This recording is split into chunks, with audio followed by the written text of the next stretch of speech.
શ્રાવણી પૂનમ એટલે કે રક્ષાબંધનના દિવસે ખારવા સમાજમાં દરિયાદેવની પૂજાનું મહત્વ હોય છે। અમરેલીના જાફરાબાદમાં ખારવા સમાજે દરિયાદેવનું પૂજન કર્યું છે।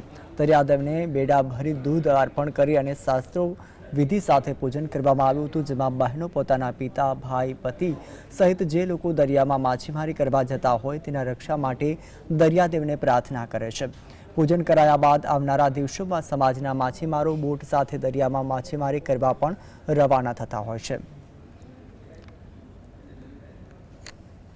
દિવસે બહેનો અને ભાઈઓ દૂધની હેલ, શણગારેલી દૂધની હેલ કળશ સાથે અહીંયા ખૂબ જ ઉત્સાહપૂર્વક દરિયાદેવની પૂજન કરવા માટે આવે છે અને ભાઈઓ પણ ખૂબ જ ઉત્સાહથી મોટી સંખ્યામાં હાજર રહી અને દરિયાદેવનું પૂજન કરે છે શાસ્ત્રોક્ત વિધિથી।